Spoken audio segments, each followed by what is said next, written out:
আসসালামু আলাইকুম। 18 বাংলা সংবাদে সবাইকে স্বাগত জানাচ্ছি। মমদিনাজ মমের শুরুতেই বিআরবি কেবল সংবাদ শিরোনাম। মার্কিন ইসরায়েলি হামলায় খামেনির পর নিহত ইরানের সাবেক প্রেসিডেন্ট মাহমুদ আহমেদি নেজাদ অস্তিত্ব রক্ষায় ইরানের পাল্টা অভিযানে 3 মার্কিন সেনা ও 9 ইসরায়েলির মৃত্যু। খামেনির শূন্যতায় ইরানের নেতৃত্বে প্রেসিডেন্ট সহ 3 সদস্যের অন্তর্বর্তী পরিষদ 40 দিনের শোক। প্রতিশোধ নেয়ার ঘোষণা আইআরজিসির। যুক্তরাষ্ট্র সহ বিশ্বের বিভিন্ন স্থানে ক্ষোভ। মধ্যপ্রাচ্যের অস্থিরতায় দেশে জ্বালানি আমদানিতে তেমন প্রভাব পড়বে না মন্তব্য প্রধানমন্ত্রীর পররাষ্ট্র উপদেষ্টার। প্রবাসী বাংলাদেশিদের নিরাপত্তায় যে কোনো সহায়তা দেওয়া হবে। এবং দ্রুত সেনাবাহিনীকে ব্যারাকে ফেরানো হবে জানালেন স্বরাষ্ট্রমন্ত্রী। জুলাই আন্দোলনে পুলিশ হত্যার তদন্তের সুযোগ নেই।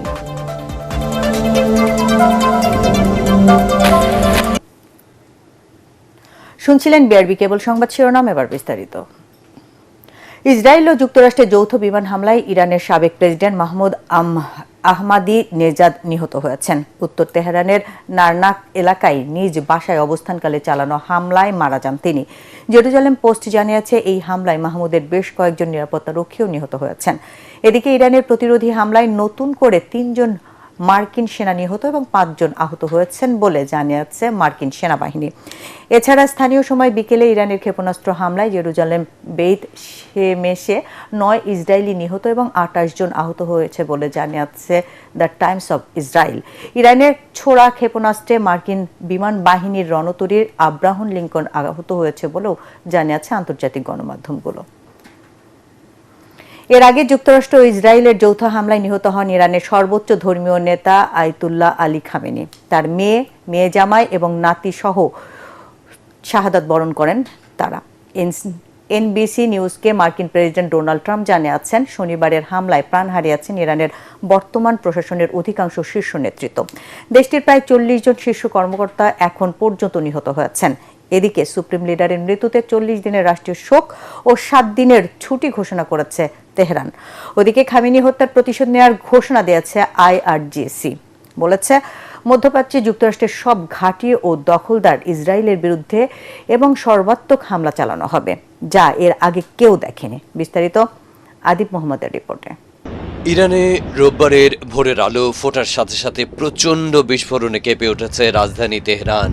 শনিবার সকালের মতো এদিনও যুক্তরাষ্ট্র ও ইসরায়েলের ঝাঁকে ঝাঁকে যুদ্ধ বিমান হানা দিয়ে বিধ্বংসী বোমা ফেলে গেছে। গুঞ্জন উঠেছিল আগের দিনের হামলাতেই ইরানের সর্বোচ্চ ধর্মীয় নেতা আয়াতুল্লাহ আলী খামেনি ওয়াশিংটন তেল আভিবের যৌথ হামলায় নিহত হয়েছেন। ইরানের সুপ্রিম ন্যাশনাল সিকিউরিটি কাউন্সিল এক বিবৃতি দিয়েছে, যা পড়া হয় দেশটির রাষ্ট্রীয় টিভিতে, যেখানে উপস্থাপককে কান্না জড়িত কণ্ঠে বলতে শোনা যায়, তাদের প্রাণপ্রিয় supreme leader Ayatollah Ali Khamenei আর নেই। নিজ কার্যালয়ে মেয়ের জামাতা এবং নাতি সহ শনিবার নিহত হয়েছেন তিনি। এর আগে সামাজিক মাধ্যমের এক বার্তায় খামেনি নিহত হওয়ার খবর দেন মার্কিন প্রেসিডেন্ট ডোনাল্ড ট্রাম্প। বলেন, ইতিহাসের জঘন্যতম এক ব্যক্তি মারা গেছে, তার মৃত্যুতে বিশ্ব অনেক বেশি নিরাপদ হয়েছে। আরেক ভিডিও বার্তায় ইসরায়েলি প্রধানমন্ত্রী বেঞ্জামিন নেতানিয়াহু খামেনির নিহত হওয়ার খবর দেন। এছাড়া এনবিসি নিউজকে ট্রাম্প জানিয়েছেন, ইরানের বর্তমান প্রশাসনের অধিকাংশ শীর্ষ নেতৃত্ব শনিবারের হামলায় প্রাণ হারিয়েছে। সিবিএস নিউজ বলছে, দেশটির প্রায় 40 শীর্ষ কর্মকর্তা এখন পর্যন্ত নিহত হয়েছেন। এদিকে সুপ্রিম লিডারের মৃত্যুতে 40 দিনের রাষ্ট্রীয় শোক ঘোষণা করেছে তেহরান বলে জানাচ্ছে বিবিসি। ওদিকে আলী খামেনি হত্যার প্রতিশোধ নেয়ার ঘোষণা দিয়েছে Islamic revolutionary guard corps IRGC. বলেছে, মধ্যপ্রাচ্যে যুক্তরাষ্ট্রের সব ঘাঁটি ও দখলদার ইসরায়েলের বিরুদ্ধে এমন সর্বাত্মক হামলা চালাবে, যা এর আগে কেউ দেখেনি। আদিব মোহাম্মদ, ATN বাংলা, ঢাকা। তেহরানের হামলার নেপথ্যে ইসরায়েল ও সৌদি আরবের চাপ ছিল বলে জানিয়েছে ওয়াশিংটন পোস্ট ও রয়টার্স। খ্যাতনামা গণমাধ্যম দুটি বলছে, ইরানের বিরুদ্ধে কঠোর পদক্ষেপ নিতে দীর্ঘদিন ধরে ওয়াশিংটনের ওপর চাপ সৃষ্টি করছিল তেল আবিব ও রিয়াদ। সৌদি যুবরাজ প্রকাশ্যে কূটনৈতিক সমাধানের পক্ষে অবস্থান নিলেও ব্যক্তিগত বৈঠকে ও ফোন কলে যুক্তরাষ্ট্রকে ইরানের বিরুদ্ধে সামরিক পদক্ষেপ নেওয়ার আহ্বান জানান তিনি। বিষয়টি নিশ্চিত করেছে হোয়াইট হাউস সংশ্লিষ্ট বিভিন্ন সূত্র। মধ্যপ্রাচ্যে ওয়াশিংটন যদি তাদের উল্লেখযোগ্য সামরিক শক্তি ব্যবহার না করে তাহলে ইরান আরও শক্তিশালী এবং বিপজ্জনক হয়ে উঠবে বলে সতর্ক করেন সৌদি যুবরাজ মোহাম্মদ বিন সালমান আল সৌদ। বিশ্লেষকদের মধ্যে মধ্যপ্রাচ্যে ইরানের প্রভাব মোকাবেলায় ইসরায়েল ও সৌদি আরবের সহ অবস্থান এই হামলার পেছনে বড় ভূমিকা রেখেছে।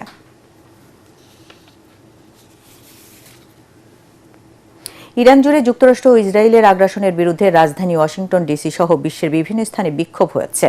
এনবিসি নিউজ বলছে, শুধু যুক্তরাষ্ট্রের মাটিতেই নিউ ইয়র্ক সহ 60টিরও বেশি শহরে বিক্ষোভ হয়েছে। টাইমস স্কয়ারে সমবেত হয়ে যুদ্ধবিরোধী স্লোগান দেন হাজারো মানুষ। বলছেন, পৃথিবীর একমাত্র দেশ হিসেবে আমেরিকায় পারমাণবিক বোমার ব্যবহার করে অসংখ্য মানুষের প্রাণ কেড়ে নিয়েছে। সেই ক্ষেত্রে পেন্টাগনই বিশ্বের জন্য মূর্তিমান হুমকি। ট্রাম্প প্রশাসন মূলত ভেনেজুয়েলার পর ইরানের তেল সম্পদ দখল করে নেয়ার পায়তারা করছে বলেও অভিযোগ তাদের। এছাড়া ইউরোপ ও মধ্যপ্রাচ্যের কিছু দেশেও যুদ্ধবিরোধী বিক্ষোভ হচ্ছে। এদিকে সুপ্রিম লিডার খামেনির মৃত্যুতে শোকার্ত ইরানি জনগণ। বিস্তারিত আশিকুর রহমানের রিপোর্টে। ইরান জুড়ে যুক্তরাষ্ট্র ও ইসরায়েলের যৌথ হামলার বিরুদ্ধে রাজধানী ওয়াশিংটন ডিসি সহ বিশ্বের বিভিন্ন স্থানে বিক্ষোভ হয়েছে। এনবিসি নিউজ বলছে, শুধু দেশের মাটিতেই নিউ ইয়র্ক সহ 60টির বেশি শহরে বিক্ষোভ হয়েছে। টাইমস স্কয়ারে হাজারো মানুষ সমবেত হয়ে যুদ্ধবিরোধী স্লোগান দেন। বলেন, ইরাকে শত শত হাজার নিরীহ শিশু ও নারী পুরুষের প্রাণহানিও কোনো শিক্ষা দিতে পারেনি যুক্তরাষ্ট্রকে।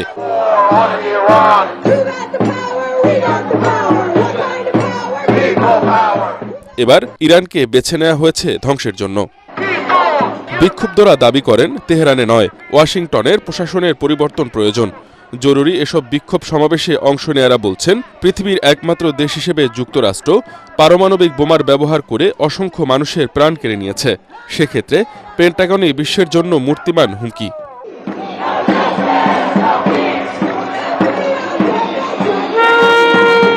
ট্রাম্প প্রশাসন মূলত ভেনেজুয়েলার পর ইরানের তেল সম্পদ দখল করে নেয়ার পায়তারা করছে বলেও অভিযোগ তাদের।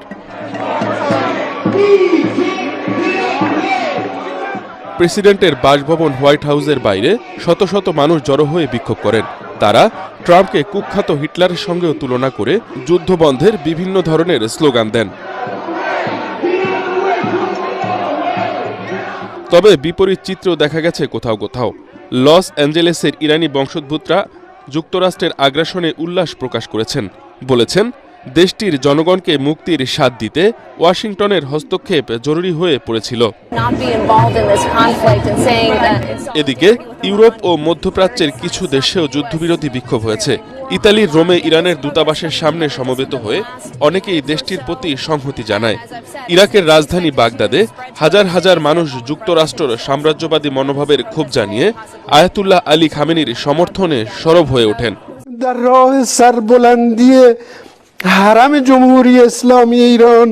এদিকে ইরানের সর্বোচ্চ নেতা আয়াতুল্লাহ আলী খামেনি নিহত হওয়ার পর দেশটিতে শোকের ছায়া নেমে এসেছে। ইরানের পাল্টা সামরিক অভিযানে সংযুক্ত আরব আমিরাতে এখন পর্যন্ত একজন বাংলাদেশি সহ 3 জন নিহত হয়েছেন। আহত 58 জন। নিহতরা পাকিস্তান, নেপাল ও বাংলাদেশের নাগরিক বলে জানিয়েছে দেশটির প্রতিরক্ষা মন্ত্রণালয়। নিহত বাংলাদেশি নাগরিক হলেন সিলেটের মৌলভীবাজারের বড়লেখা উপজেলার সালে আহমেদ। মার্কিন ও ইসরায়েলি হামলার জবাবে অস্তিত্ব রক্ষায় পাল্টা হামলা শুরু করেছে ইরান। সংযুক্ত আরব আমিরাতের প্রতিরক্ষা মন্ত্রণালয় জানিয়েছে 165টি ব্যালিস্টিক ক্ষেপণাস্ত্রের মধ্যে 152টি ধ্বংস ও 2টি ক্রুজ ক্ষেপণাস্ত্র প্রতিহত করা হয়েছে। এছাড়া শনাক্ত করা 541টি ইরানি ড্রোনের মধ্যে 506টি প্রতিহত ও ধ্বংস করার কথাও জানিয়েছে দেশটি। আধুনিক ইরানের ইতিহাসের সবচেয়ে প্রভাবশালী ও দীর্ঘমেয়াদী ক্ষমতায় থাকা আয়াতুল্লাহ আলী খামেনির মৃত্যুতে দেশটিতে এক দীর্ঘ নেতৃত্বের অবসান হল।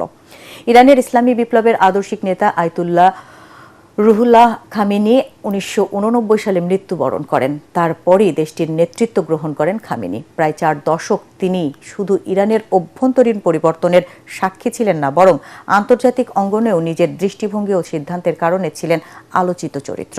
বিস্তারিত মাসুদ রানার প্রতিবেদনে। আধুনিক ইরানের ইতিহাসের সবচেয়ে প্রভাবশালী ও দীর্ঘমেয়াদে ক্ষমতায় থাকা রাজনীতিক ও ধর্মীয় নেতার নাম আয়াতুল্লাহ আলী খামেনি। 1989 সালে সর্বোচ্চ নেতা দায়িত্ব গ্রহণের পর থেকে তিনি ইরানের রাজনীতিক, ধর্মীয় ও কূটনৈতিক নীতি নির্ধারণের কেন্দ্রে ছিলেন। বিশ্বে অন্য অনেক দেশের তুলনায় ইরানের শাসন পদ্ধতি বেশ আলাদা। সেখানে নির্বাচনের মাধ্যমে প্রেসিডেন্ট বা সংসদ সদস্য নির্বাচিত হলেও দেশের মূল ক্ষমতা থাকে সর্বোচ্চ ধর্মীয় নেতার হাতে। 37 বছর ধরে ইরানের সর্বোচ্চ নেতা ছিলেন খামেনি।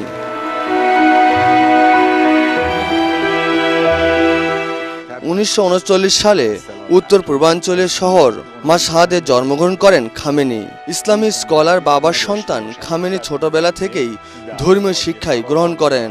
পরে তিনি ইরানে কম স্বরে স্থায়ী হন এবং আয়াতুল্লাহ রুহুল্লাহ খোমেনির শিষ্যত্বে অধ্যয়ন করেন। 1962 সালে খোমেনিরা ধর্মীয় আন্দোলনে যোগ দেন। পরে 1979 সালে ইসলামী বিপ্লবের পর আলী খামেনি উপ প্রতিরক্ষা মন্ত্রী হন এবং আইআরজিসির গঠনে সহায়তা করেন। 1989 সালের জুন মাসে খোমেনির মৃত্যু হলে খামেনিকে নতুন সর্বোচ্চ ধর্মীয় নেতা হিসেবে নির্বাচিত করা হয়। এরপর থেকে আয়াতুল্লাহ আলী খামেনি ইরানের রাজনীতি ও সশস্ত্র বাহিনীর উপর দৃঢ় নিয়ন্ত্রণ বজায় রেখেছেন। খামেনি বরাবরই স্বাধীনচেতা ও আত্মসম্মানবোধ সম্পন্ন নেতা ছিলেন। কখনো অন্যায়ের কাছে মাথা নত করতে দেখা যায়নি তাকে। তাই তো যুক্তরাষ্ট্রের কাছে অসহায় আত্মসমর্পণ করেনি। মধ্যপ্রাচ্য দখলদার রাষ্ট্র ইসরায়েলকে পছন্দ করতেন না তিনি, সেই কথা স্পষ্ট বলেও দিতেন। সুপ্রিম লিডার আলী খামেনির শাসন আমলে ইরানের 7 জন প্রেসিডেন্ট দায়িত্ব পালন করেছেন। মাসুদ রানা, ATN বাংলা। ইরানে মার্কিন হামলায় মধ্যপ্রাচ্যের সৃষ্ট অস্থিরতার কারণে বাংলাদেশে জ্বালানি আমদানিতে তেমন প্রভাব পড়বে না বলে মনে করেন প্রধানমন্ত্রীর পররাষ্ট্র বিষয়ক উপদেষ্টা হুমায়ুন কবির। জানান, সৌদি আরব, কুয়েত, কাতার, আমিরাত সহ বিভিন্ন দেশের প্রবাসী বাংলাদেশিদের নিরাপত্তা নিশ্চিত করা হয়েছে। প্রস্তুতি রয়েছে যে কোনো সহায়তার। সচিবালয়ে প্রধানমন্ত্রীর সাথে বৈঠক শেষে এসব কথা জানান পররাষ্ট্র বিষয়ক উপদেষ্টা। রিপোর্ট করছেন মাহবুব কবির চপল।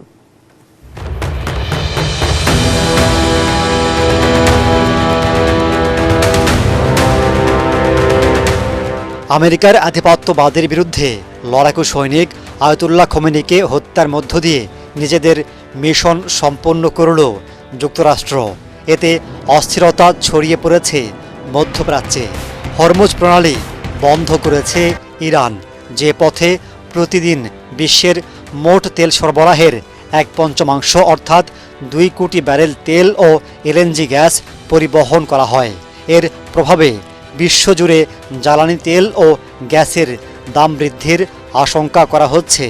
এত কিছুর মধ্যেও নির্ভর বাংলাদেশের পররাষ্ট্র বিষয়ক নীতি নির্ধারকরা। এগুলা নিয়ে কোনো তেমন শঙ্কিত কিছু নাই। আর আপনার মূলত হচ্ছে যে আমরা চাই এই ডিএসকেলেশন হোক, এই সমস্যার ডিপ্লোমেসির মাধ্যমে। আমাদের অনেক লোকজন মধ্যপ্রাচ্যে কর্মস্থলগুলো, তাদের অনেক কর্মসংস্থান আছে। তো এখানে মেইনলি হচ্ছে আমাদের সিটিজেনদের সিকিউরিটি প্রাধান্য দেওয়া এবং তাদেরকে সহায়তা করা, যাতে তারা কোনো ডিস্ট্রেস ফেস না করে। এবং যারা আমাদের স্ট্যান্ডার্ড প্যাসেঞ্জার আছে, এখানে আমরা সহায়তা দিচ্ছি তাদেরকে। যেমন যারা বিভিন্ন কাজের জন্য যাচ্ছে, তাদের ভিসা হয়তো মেয়াদ এগুলো এক্সটেন্ড করা। তো আমরা ডিপ্লোম্যাটিক কমিটির সাথে আলাপ করছি যে দেশগুলো আছে যেখানে কাজে যাচ্ছেন আমাদের লোকজন। এর আগে প্রধানমন্ত্রীর সাথে বৈঠক করেন দুর্যোগ ব্যবস্থাপনা মন্ত্রী। পরে তিনি জানান, ভূমিকম্প মোকাবেলায় ব্যবস্থা নেওয়ার নির্দেশ দিয়েছেন প্রধানমন্ত্রী তারেক রহমান। প্রধানমন্ত্রী আমাদেরকে কিছু নির্দেশনা দিয়েছেন, বিশেষ করে যে সাম্প্রতিক সময় গত মাসে যে আর্থকোয়েকের দেখা দিচ্ছিল বিভিন্ন জায়গায়, সে কারণে উনি বিশেষ করে ঢাকা কেন্দ্রিক আমাদেরকে 1000 ভলান্টিয়ার, যেটা আমাদের কোস্টাল এরিয়াতে আছে, ওই মডেলে তৈরি করার জন্য আমাদের একটা নির্দেশনা দিয়েছে। বিশেষ করে ওই সময় লোকজনকে অ্যাসেম্বল করার জন্য ঢাকা শহরে বিভিন্ন খেলার মাঠ, স্কুলকে চিহ্নিত করতে বলা হয়েছে আমাদেরকে। এদিনও সচিবালয়ে বিকেল পর্যন্ত অফিস করেন প্রধানমন্ত্রী তারেক রহমান। মাহবুব কবির চপল, ATN বাংলা, ঢাকা। যুক্তরাষ্ট্র ইরান যুদ্ধের একদিন পর স্বাভাবিক হতে শুরু করেছে ঢাকা মধ্যপ্রাচ্যগামী ফ্লাইট চলাচল। দোহা, দুবাই ও আবুধাবি বাদে মধ্যপ্রাচ্যের অন্যান্য রুটে এরই মধ্যে ফ্লাইট পরিচালনা শুরু করেছে বাংলাদেশ বিমান সহ কয়েকটি বেসরকারি এয়ারলাইন্স। বাতিল হওয়া ফ্লাইটগুলো পর্যায়ক্রমে রিশিডিউল করা হবে বলে জানিয়েছেন বিমান প্রতিমন্ত্রী। অন্যদিকে আটকে পড়া যাত্রীদের সব ধরনের সহায়তার কথা জানিয়েছেন প্রবাসী কল্যাণ মন্ত্রী। তরিক ইসলামের রিপোর্ট। ইরান ও যুক্তরাষ্ট্রের পাল্টাপাল্টি হামলার প্রভাব মধ্যপ্রাচ্যের দেশগুলোতে ছড়িয়ে পড়ায় আকাশ নিরাপত্তার কারণে বন্ধ হয়ে যায় ঢাকা থেকে মধ্যপ্রাচ্যগামী সকল বিমান চলাচল। যুদ্ধের একদিন পর স্বাভাবিক হতে চলেছে মধ্যপ্রাচ্যগামী ফ্লাইটগুলো। বিমানবন্দরে দীর্ঘ সময় অপেক্ষায় থাকা যাত্রীদের দাবি দ্রুত স্বাভাবিক করা হোক বাতিল হওয়া ফ্লাইট। আমাদের অনেক কষ্ট হইতাছে, কি করবো এটা বুঝতেছি না। এখন যদি বলতো যে হবে তাহলে আমরা দাঁড়াইতাম, এখন তো কিছুই বলে না যে হবে না ওইটাও তো বলে নাই। এখন তো এটা একটা সমাধান চাই আর কি, যে হইব কি হইব না আর কি। ভোগান্তি বিবেচনায় প্রয়োজনে বাতিল হওয়া ফ্লাইটগুলো রিশিডিউলের কথা জানিয়েছেন বেসামরিক বিমান ও পর্যটন প্রতিমন্ত্রী। যুদ্ধটা যদি আর না বেড়ে যায়, যদি থেমে যায় তাহলে তো আলহামদুলিল্লাহ, আর যদি বেড়ে যায় তাহলে আমরা ইন্টারমিনিস্ট্রিয়াল মিটিং করে আমরা ব্যবস্থা গ্রহণ করব কিভাবে যাত্রীদের আমাদেরকে জানানো দরকার। আর যাত্রীরা আসার একটা সময় অবশ্যই পাবে এবং সেই সময়টা আমরা এমনভাবে দিব যাতে করে প্রত্যন্ত অঞ্চল থেকে এসেও সেই ফ্লাইটটি ধরতে পারে। আর আটকে পড়া যাত্রীদের সহায়তায় সেল গঠনের কথা জানান প্রবাসী কল্যাণ ও বৈদেশিক কর্মসংস্থান মন্ত্রী। সকালে তো অনেক ফ্লাইট আবার যে মস্কোটের ফ্লাইট চালু হয়েছে, এটা আবার স্মুথলি এটা চলেও গেছে। এখন যদি কোনো ফ্লাইট আপনার হয় এই সাসপেন্ড হয়, আমরা স্ট্যান্ড বাই সব আছি। উদ্ভূত পরিস্থিতির কারণে শনিবার মধ্যপ্রাচ্যগামী বিভিন্ন এয়ারলাইন্সের 28টি ফ্লাইট বাতিল করা হয়। তরিক ইসলাম, এটিএন বাংলা, ঢাকা। সেনাবাহিনী আর মাঠে থাকতে চায় না। সরকারের উচ্চ পর্যায়ের আলোচনা করে তাদের দ্রুত ব্যারাকে ফিরে নেওয়ার হবে বলে জানিয়েছেন স্বরাষ্ট্রমন্ত্রী সালাউদ্দিন আহমেদ। তিনি বলেন, চট্টগ্রামে ব্যবসায়ীর বাসায় গুলি বর্ষণকারীদের চিহ্নিত করা হয়েছে, ছাড় দেওয়া হবে না চাঁদাবাজ শীর্ষ সন্ত্রাসীদের। মন্ত্রী আরও জানান, সংসদের প্রথম দিনে অন্তর্বর্তী সরকারের 133টি অধ্যাদেশ উপস্থাপন করা হবে। জুলাই আন্দোলনে পুলিশ হত্যার তদন্তের সুযোগ নেই। সরকারের উচ্চ পর্যায়ে আলোচনা করে আমাদেরকে নির্ধারণ করতে হবে যে সশস্ত্র বাহিনী আর কতদিন মাঠে থাকবে। তারাও আর মাঠে দীর্ঘদিন থাকতে চায় না, কারণ অনেক সমস্যা আছে, তাদের ট্রেনিং এর সমস্যা আছে, ট্রেনিং দিতে পারছে না বা অন্যান্য কর্মকাণ্ডের সমস্যা আছে। জুলাই ছাত্র গণ অভ্যুত্থানের যারা নেতৃত্ব দিয়েছে, অংশগ্রহণ করেছে, তাদেরকে আইনি সুরক্ষা দিতে হবে এবং সাংবিধানিক সুরক্ষা দিতে হবে। মধ্যপ্রাচ্যে সৃষ্ট যুদ্ধ পরিস্থিতির কারণে সাময়িকভাবে বন্ধ রয়েছে ইরান, ইরাক, কুয়েত, সংযুক্ত আরব আমিরাত, বাহরাইন, কাতার ও জর্ডান সহ বেশ কিছু দেশের আকাশসীমা। এর সরাসরি প্রভাব পড়েছে ঢাকা হযরত শাহজালাল আন্তর্জাতিক বিমানবন্দরে। এ পর্যন্ত বিভিন্ন এয়ারলাইন্সের 74টি ফ্লাইট বাতিল ঘোষণা করা হয়েছে। এর ফলে ভোগান্তিতে পড়েছেন যাত্রীরা। বিমানবন্দরে আসা প্রবাসীদের অভিযোগ, মধ্যরাতে বাতিলের খবর পেলেও এসব ফ্লাইট কখন যাবে সে বিষয়ে তথ্য পেতে সহযোগিতা পাচ্ছেন না তারা। হেল্প ডেস্কে থাকা নম্বরে ফোন করলে কেউ রিসিভ করছে না। অন্যদিকে বিমানবন্দরে থাকা এয়ারলাইন্সগুলোর অফিসও বন্ধ। এই পরিস্থিতিতে বিমানবন্দরে প্রবাসী কল্যাণ ডেস্কের দায়িত্বশীল কারো দেখা মেলেনি। দুদিন ধরে কষ্ট করতেছি, না খাওয়া। এই যে রমজান মাসে তো মনে করেন যে আমাদের খাওয়া দাওয়ার সেহরি খাওয়া, আবার মনে করেন যে সন্ধ্যা পর্যন্ত তাই তো ইফতারি করা, অনেকই সমস্যা হইতেছে। সৌদি যাওয়ার জন্য আমাদের ফ্লাইট দিচ্ছে কুয়েত থেকে, এই কারণে আমরা যেতে পারছি না। আমরা কি করব? যাদের ভিসার মেয়াদ শেষ হয়ে যাবে কালকে পরশু বা 2 দিন, তারা যদি এর মধ্যে যদি আমাদের এলএস না নিতে পারে, সেই ক্ষেত্রে আমাদের এটা ক্যান্সেল করে সরাসরি ঢাকা টু রিয়াদ বা ঢাকা টু জেদ্দা সরাসরি আমাদের ফ্লাইটের ব্যবস্থা করে দেয়। ক্যান্সেল হয়েছে, পরবর্তীতে যে আমরা আবার নতুন করে যে আমরা আমাদের শিডিউল দিবে বা টাইম দিবে, এটা আমরা কিভাবে জানবো? এটা ওই কি? রাজধানীর মোহাম্মদপুরের জেনেভা ক্যাম্পে অভিযান চালিয়ে গাঁজা ও ইয়াবা উদ্ধার করেছে পুলিশ। এ সময় 20 জনকে হেফাজতে নেয় আইনশৃঙ্খলা বাহিনী। রবিবার গভীর রাতে তেজগাঁও বিভাগের উপ পুলিশ কমিশনার ইবনে মিজানের নেতৃত্বে অভিযানে নামে পুলিশের একটি দল। সেহরি পর্যন্ত চলে এই অভিযান। পুলিশ বলছে, জেনেভা ক্যাম্পে মাদকের অভয়ারণ্য জিরোতে না নামা পর্যন্ত বিভিন্ন সময়ে অভিযান চলবে। ইয়াবা পেয়েছি, আমরা গাঁজা পেয়েছি এবং আমাদের বেশ কয়েকটি জায়গায় টার্গেট করে আমরা অভিযান পরিচালনা এখনও অভিযান পরিচালনা হচ্ছে, তো ওখান থেকেও আমরা হয়তো কিছু মাদক পেতে পারি। এখন পর্যন্ত আমাদের জেনেভা ক্যাম্প থেকে এবং তার আশপাশ এলাকা থেকে আমরা 20 জনকে হেফাজতে নিয়েছি। পেশিশক্তি আর কালো টাকার প্রভাবে একটি ছকের নির্বাচন অন্তর্বর্তী সরকার জাতিকে উপহার দিয়েছে বলে মন্তব্য করেছেন জাতীয় পার্টির চেয়ারম্যান জিএম কাদের। রাজধানীতে এক অনুষ্ঠানে তিনি বলেন, দেশকে অস্থিতিশীল করার চেষ্টা নস্যাৎ করতে কারচুপি নির্বাচন মেনে নিয়েছে জাতীয় পার্টি। এ সময় ইলেকশন ইঞ্জিনিয়ারিং এর মাধ্যমে জাতীয় পার্টিকে হারানোর দায়ে ইউনূস সরকারের বিচার হবে বলে জানান পার্টির মহাসচিব শামীম হায়দার পাটোয়ারি। ইমদাদুল্লাহ বাবুর রিপোর্ট। ত্রয়োদশ জাতীয় সংসদ নির্বাচনের পর এই প্রথম বিনা বাধায় জাতীয় পার্টির কেন্দ্রীয় নির্বাহী কমিটির সভা ও ইফতার মাহফিলের আয়োজন করা হয় রাজধানীর ডিপ্লোমা ইঞ্জিনিয়ার্স ইনস্টিটিউট মিলনায়তনে। এতে আসন্ন স্থানীয় সরকার নির্বাচনে জাতীয় পার্টির সরব অংশগ্রহণের আশাবাদ জানান কেন্দ্রীয় নেতারা। এ সময় দলের মহাসচিব শামীম হায়দার পাটোয়ারি অভিযোগ করে বলেন, জাপাকে নির্বাচনে জোর করে হারানো হয়েছে।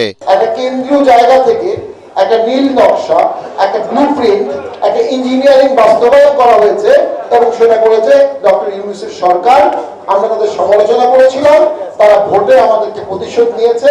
আমরা মনে করি কোনো একদিন এই যে বিমানসুলভ আচরণ, এই যে ইলেকশন ইঞ্জিনিয়ারিং, এটারও বিচার একদিন হবে। দলের চেয়ারম্যান জিএম কাদের বলেন, দেশের স্থিতিশীলতা রক্ষায় সব দলের অংশগ্রহণ ছাড়া অগ্রহণযোগ্য নির্বাচনও মেনে নিয়েছে তার দল। কে জিতবে কে হারবে এটা আগের থেকে ঠিক করা ছিল, ওইভাবেই তারা নির্বাচন ছকের নির্বাচন হয়েছে। তথাপি আমরা এই নির্বাচনকে মেনে নিয়েছি। যেহেতু এই নির্বাচন এবং এই ফলাফল যদি বিএনপির পক্ষে না হতো, তাহলে দেশে আজকে এই অন্তর্বর্তী সরকার আরো দীর্ঘদিন থাকতো। তাদের সঙ্গে এনসিপি তাদেরকে জামাত থেকে এটাকে একটা জঙ্গি রাষ্ট্রে পরিণত করতো, দেশ গৃহযুদ্ধের দিকে যেতে পারত, দেশকে আমি মনে করি দুর্ভিক্ষের দিকে নিয়ে যাওয়ার সম্ভাবনা ছিল। নতুন সরকার আগামীতে স্বাধীনভাবে সব দলকে রাজনীতি করার সুযোগ দেবে বলেও আশা করেন পার্টির চেয়ারম্যান জিএম কাদের। ইমদাদুল্লাহ বাবু, ATN বাংলা, ঢাকা। এবার আন্তর্জাতিক সংবাদ।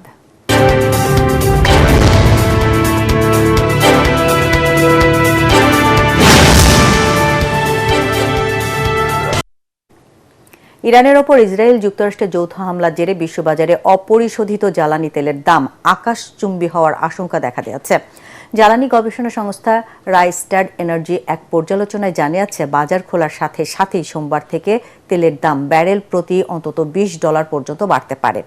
মূল্যবৃদ্ধির কারণ হরমুজ প্রণালী দিয়ে জাহাজ চলাচল বন্ধ থাকা। তেলের দাম $20 বাড়লে পরিবহন খরচ ও নিত্যপণ্যের দাম বিশ্বজুড়ে বেড়ে যেতে পারে, যা নতুন করে মুদ্রাস্ফীতির আশঙ্কা তৈরি করছে। এবার খেলার খবর।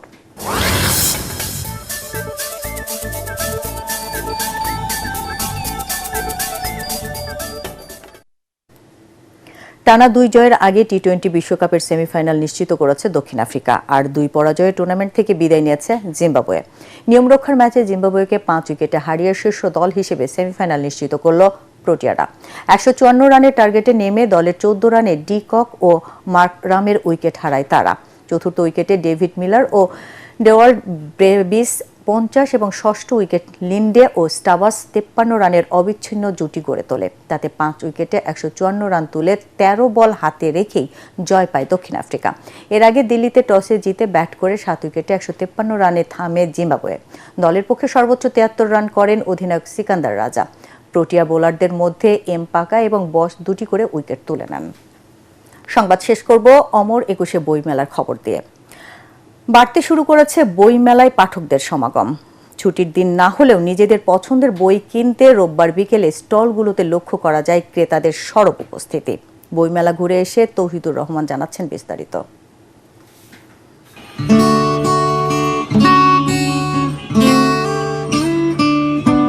চতুর্থ দিনে এসে বদলাতে শুরু করেছে বইমেলার দৃশ্য। সোহরাওয়ার্দী উদ্যান ও বাংলা একাডেমি প্রাঙ্গণে বাড়ছে পাঠকের পদচারণা। প্রকাশকরা জানান, আগের দিনের তুলনায় বেড়েছে বিক্রি। নতুন বই ঘিরে আগ্রহ রয়েছে পাঠকদের মাঝে। মা যেরকম বাচ্চাদের আগলে রাখে, ওরকম আসলে লেখক আর পাঠকের মধ্যে একটা সখ্যতা তৈরি হয়। এটা খুবই আনন্দের। বইমেলা শেষ হয়ে গেলে এটা আমরা আরো বেশি ভালো বুঝতে পারি। এখন অনলাইনের যুগ, অনেক কিছু আসতেছে, এআই যুগ, কিন্তু বই আপনাকে ফিরতে হবে। দেশের ইতিহাস, ঐতিহ্য, ব্যক্তি, পরিবার, সমাজ এবং রাষ্ট্রের প্রত্যেকটি জায়গা চিনতে হলে বইয়ের বিকল্প নেই। বিক্রেতারা বলছেন বেচাকেনা নিয়ে মোটামুটি সন্তুষ্ট তারা। ইফতারের পরে মোটামুটি একটু বাড়ে, মোটামুটি ভালো বিক্রি হচ্ছে। আমরা আশা করি যে সামনে শুক্র শনিবারে আরো বেশি বিক্রি হবে। এবারের বইমেলায় তরুণ লেখকদের অংশগ্রহণ চোখে পড়ার মতো। মেলায় পাঠক সমাগম এতটাও হবে সেটিও তো আশা করিনি। আসলে পরিবার পরিজন নিয়ে সবাই এসেছে এবং যারা আসেননি তারাও চলে আসুন, বাংলা ভাষাকে ভালোবেসে আসুন, আমাদের ঐতিহ্যকে ভালোবেসে আসুন। শিশুতোষ ছড়ার বই বড় ছোট সবাই আমার বইটা সংগ্রহ করছে। প্রকাশকদের বিশ্বাস শেষ পর্যন্ত পাঠকদের উপস্থিতি ফিরিয়ে আনবে বইমেলার চিরচেনা রূপ।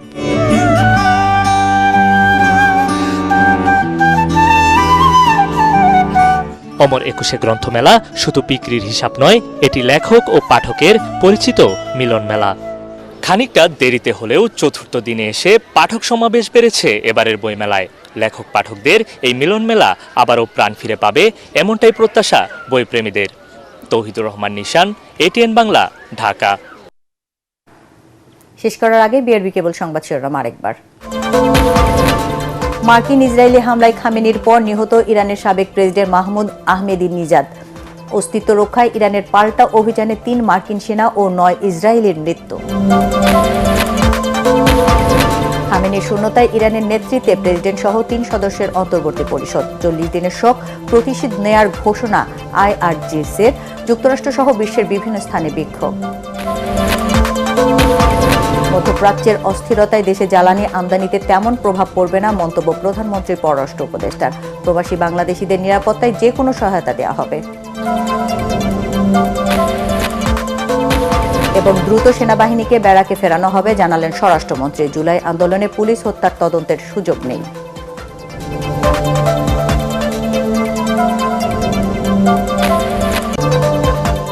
দর্শক, পরবর্তী সংবাদ দেখার আমন্ত্রণ জানিয়ে এখনকার মতো শেষ করছি। এটিএন বাংলা সংবাদ ইউটিউবে দেখতে ব্রাউজ করুন youtube/ATN Bangla News। ধন্যবাদ সবাইকে।